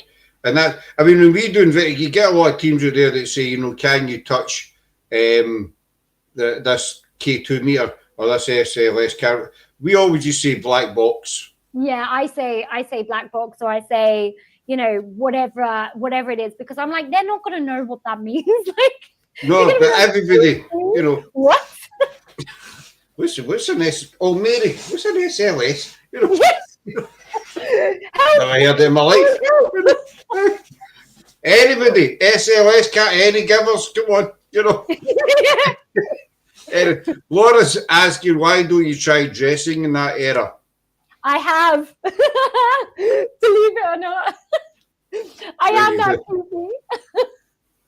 Well, you've dressed up in medieval stuff and went outside. Well, I've done cloaks. I've got a cloak. That's my favorite thing. I do have a kirtle. I've not worn it yet, but that is on its way. That's actually quite a good idea. But here's, you know, you say you were talking, you were aware of two spirits. That's something else I've always wondered. We've been in locations, loud and again, but you feel there's different, you know, groups of spirits walking about, you know. And hey, well, if they're aware of each other, do they talk to each other? Do they like each other? Well, that's also an interesting one, because, yeah, I mean, maybe some of them do and maybe some of them don't. A bit like, you know, like how we interact with each other. There are some people we get on with and some people we don't.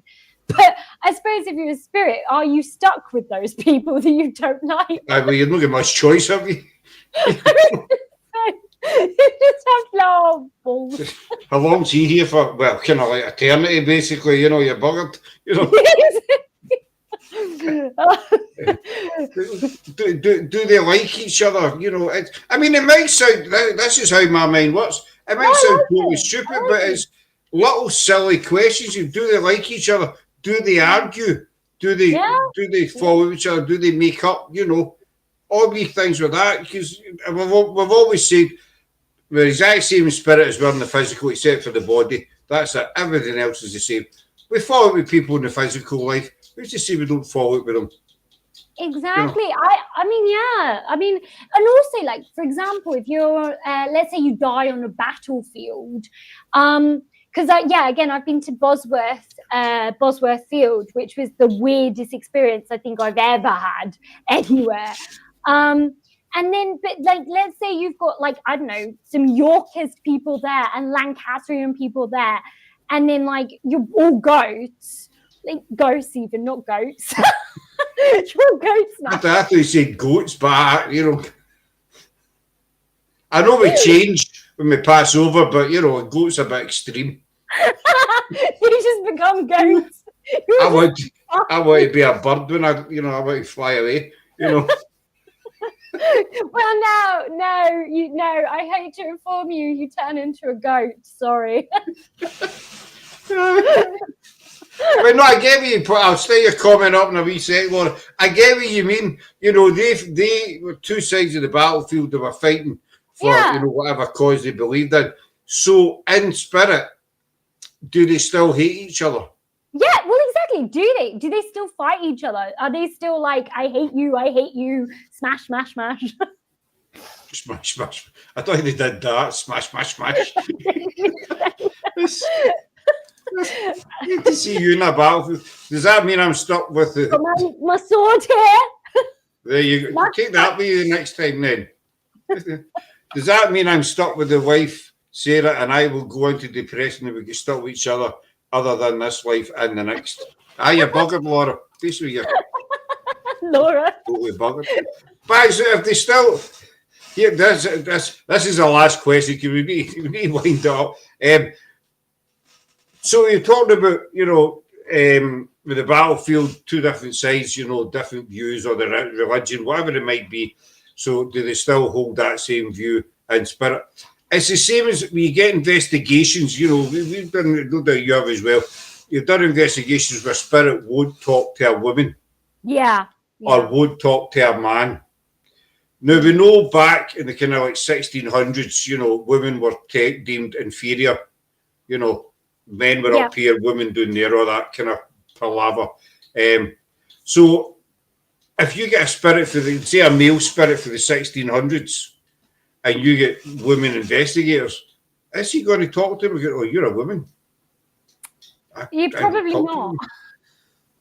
Could that maybe explain why spirit will just sometimes spirit will just talk to one or the other?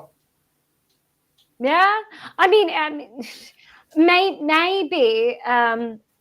maybe they talk to each other while you're there because they can't talk to you because you are a woman or you're a man, and so they're like, well, I'm gonna just talk to my mate. Aye, because I'm not speaking to you, John. Come here, we want, do they still? There's another question. Do they still use their names? I don't know. I mean, I'm sure your name is still really important, I think, after you've died. I mean, because your name is your identity, right? So you would have thought that you would still have that when you've died, but maybe not. Maybe there's some out there that do forget their name, but then there's others there that don't forget their name. See, it's one question after. I could sit here and ask you questions all night. I know. one after the other. Do they forget their names? It's the list is endless, basically. That's why I want to bring you back, because we've hardly spoke about your chat. We've been talking for an hour and 3/4 now. I did say an hour and 15 minutes before we went live, but we kind of over that just a wee bit, just a tad. But I'm going to hold on you after we come off, so don't disappear on me. Just sit right, don't press any buttons or anything after we come off. I've had that a few times. Simon Entwistle, he's brilliant. He's a pendle. He's Britain's leading pendle expert. And we've had him on, a few times. Brilliant guy, love him a bit. But whenever you say, right, I'll hold on to you after we come off, as soon as I end the live, he buggers off. And I've always got to mail him and say, where did you go? Oh, I thought that was us finished. I said, no, but, does it every time. He just, as soon as he, all right, bang, I'm gone. Gone now, bang. Simon. And there's you going, oi. But if you want to know the history of witchcraft, especially Pendle, give Simon a look up. Will do. Yeah, I like that as well, which is Simon Entwistle. We've done a lot in the Pendle witch trials and done quite a lot of shows with Simon, and there's nothing the guy, and he's one of these guys that he draws you out, he tells the story. Yeah, I like that. Yeah, okay. He doesn't just sit there and say, right, well, in 1612, blah, blah. He puts on all the different voices and stuff like that. Oh, wow. Okay, that's cool. And he's on YouTube. He's done a Tales from the Grave as well. His channel's called on YouTube. But he does all the voices and stuff and all. And he really pulls you in. And he knows names, dates, the whole shebang.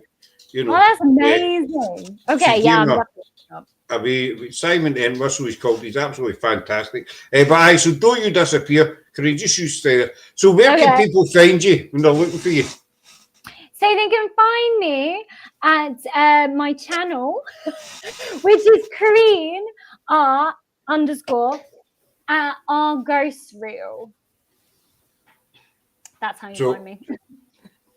That's where to find it. Go and give her, because she's got a lot of videos on there, and as you can see, she's absolutely nuts. But it's in a good way. Yeah, I am. I've got my jester hat behind me, you know, and my sword. Is that what was? That's what was in the photographs you sent me. Yeah, that's I couldn't work out whether it was a hat or a cabbage or something. No, this is my jester hat. Right. I couldn't work out what it was. I actually thought it was a Celtic hat.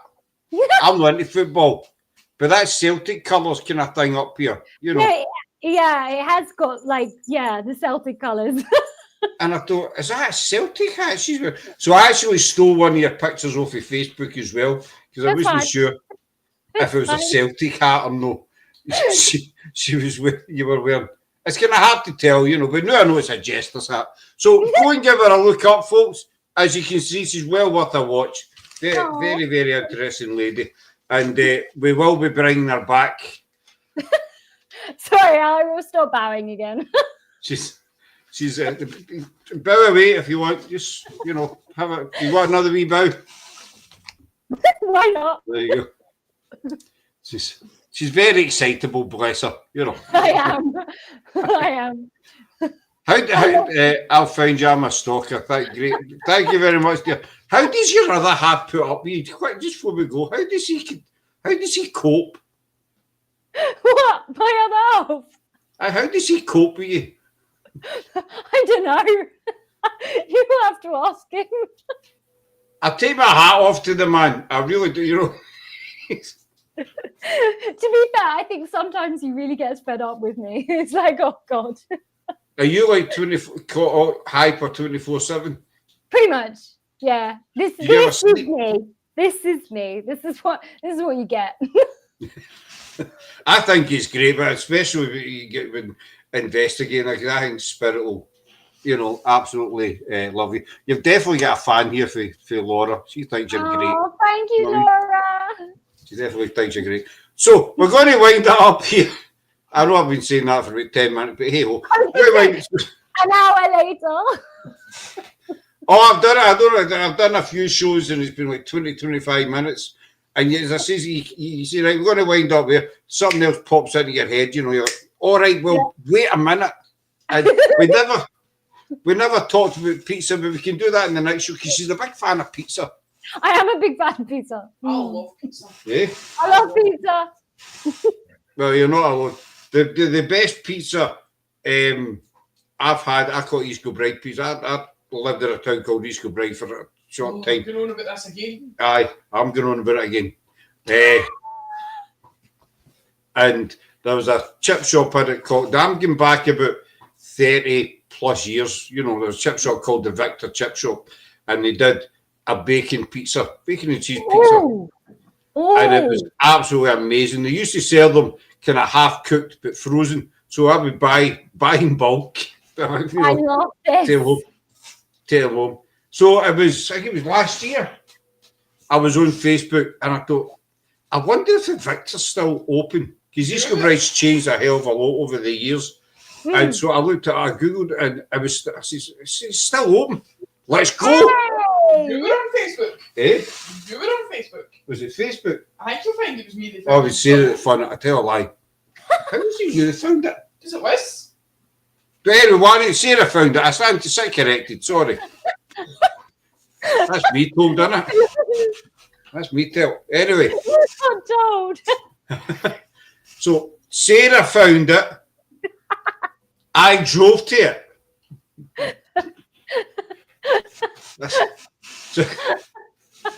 So it's great when you get contradicted on a live, especially when the other person's right, isn't it?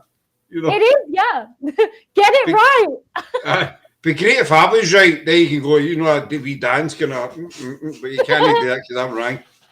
Anyway, well, let's go. So we went up, and I went in, and I said bacon pizza, and I said, I've not been in here for 30 odd years, and I said, these are still gone. A lot of the places are gone now that were there, and so a bit into it, and it was the exact same as it was. You know that you just fly back down memory lane. Oh, yes. This is the best pizza ever. And the next time I was up, don't do the dance. There you go. I'm not standing up, I've got my jammy bottoms on, I'm not standing up to there. You don't need to see that. But I says to the lassie, the next time I says, I gave her a quick rundown, you know, I used to come in, blah, blah, blah. I says, it's never changed, it's the exact same. Oh, wow. So they obviously must be doing something right if they're selling the same pizza after 30 plus years. I know places change their recipes and all the rest of it, but this was the exact same. That's a useless story. That's a totally useless story. So if you're ever I love it. It's bad pizza.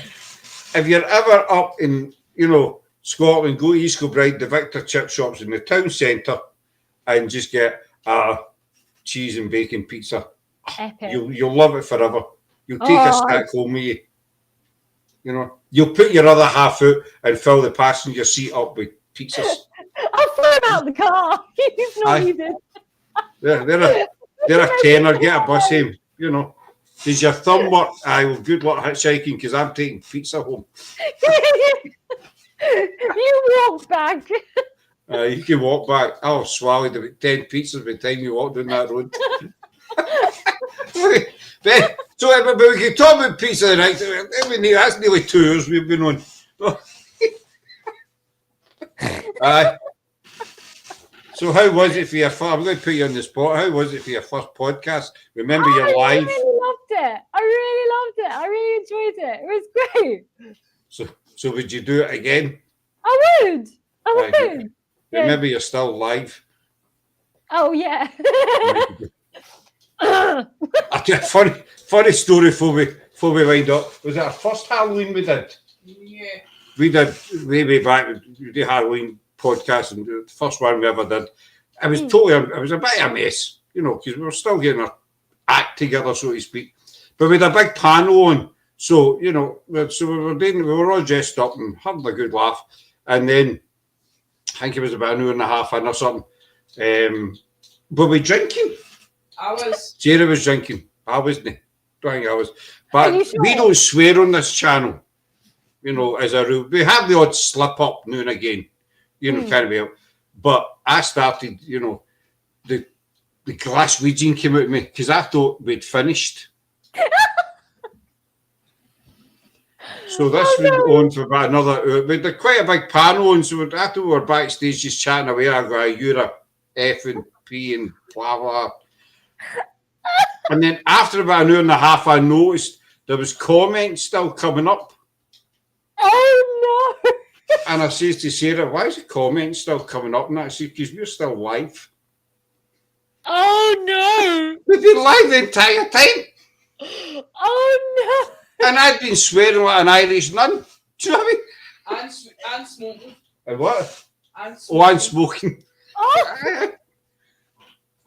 And it's just when I seen the comments, I thought, they shouldn't be coming up. And then you're still live.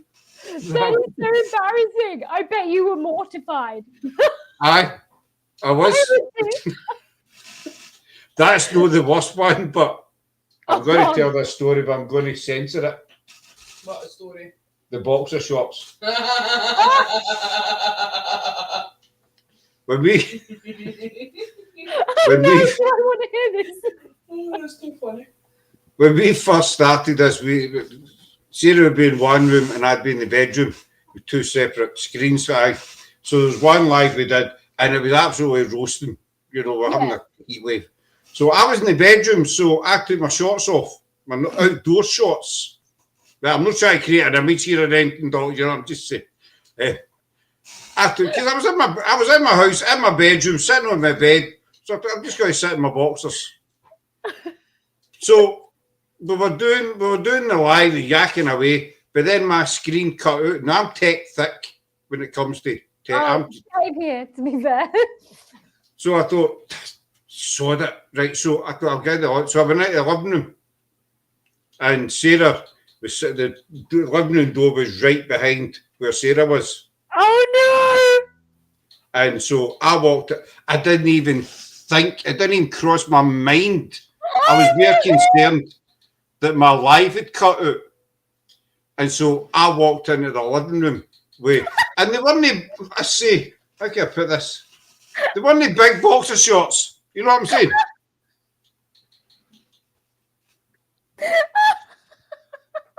And not all the cutlery fitted in the drawer, for want of a better word.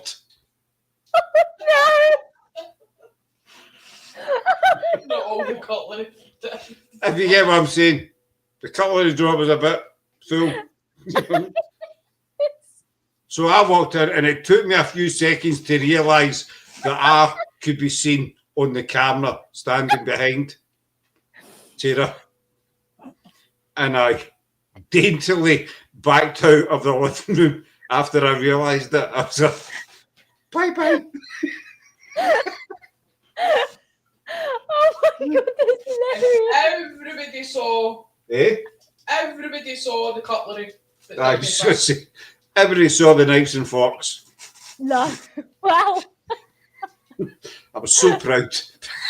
Yeah, I said that was your proudest moment. It was. It was. It was one of these things. It was just. I didn't even. I was more concerned why the live had cut out my phone. I was I totally forgot what I wasn't wearing. And I just walked in. Hello, this is. Oh shit! Oh. I'm away.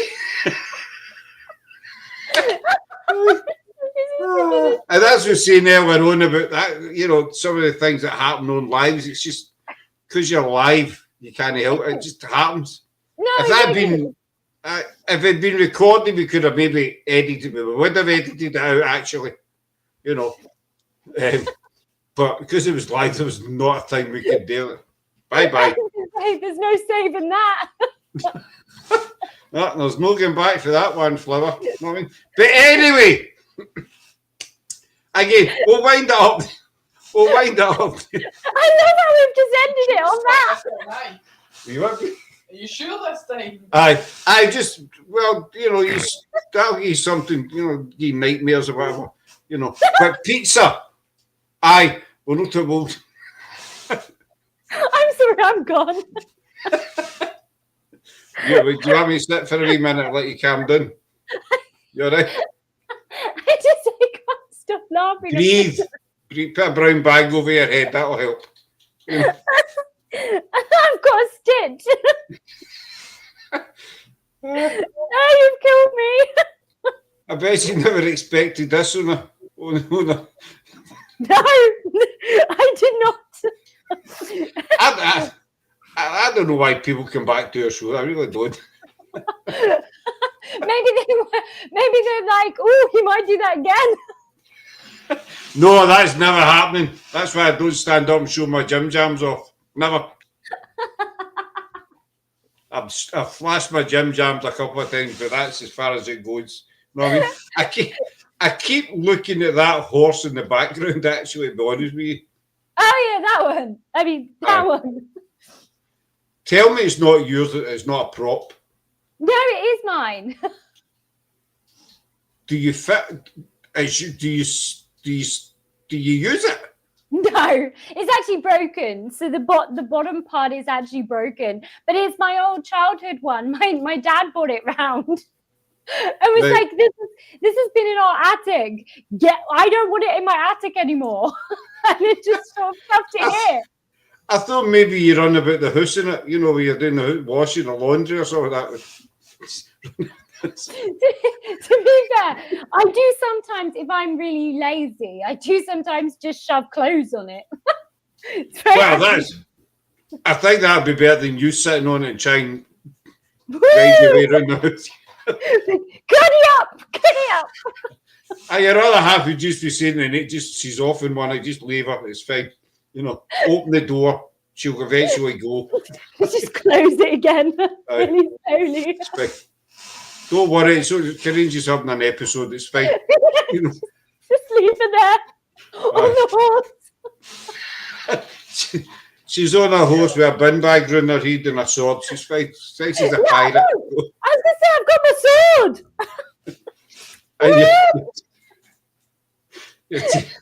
Your chest. I'm going to wind up there, folks, because I'm lost now. Yes. if you sat in that, would it break? If you sat in that, would it break? Probably.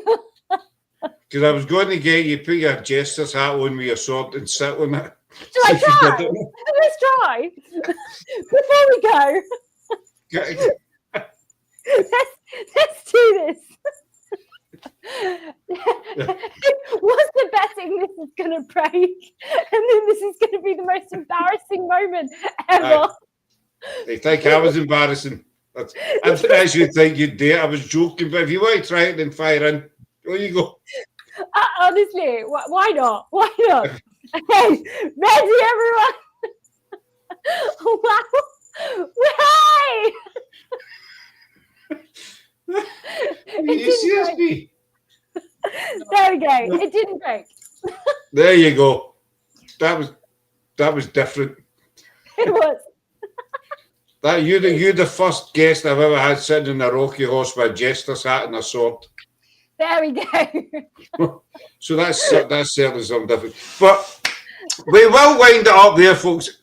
Finally, we're going to wind up. So a big thanks to Corrine for coming. You will be seeing her again. Lord help us. You know, hope you enjoyed the show. I'll hold on to you, Corrine, just after we go off. We're back tomorrow night with Neil Packer, and then we're back on Tuesday night with Hollywood actor and stuntman John Ozuna. John's coming back. I've not seen him for a while, but he is coming back on. And don't forget, this Friday, well, Wednesday, we're at Loudon Cup for a daytime investigation. Then Friday night, we have Rosie and her mum coming up for Southampton. And we're going to be doing an overnight investigation, which will be live on Facebook. But big thanks to this lady. Mind she's a psychologist. Yep. So, I think she forgets sometimes, but she actually is. Are you qualified, actually? I am qualified. I bet that's... Don't know if she'd worry about that or no, you know. To be fair, sometimes I worry about that. I wonder what uni she went to, you know, however, you know. Anyway, folks, we are going to wind up here, so thanks a million for watching. You will see it again, and we'll see you tomorrow night with Neil. Thanks very much. Bye. Bye. Bye.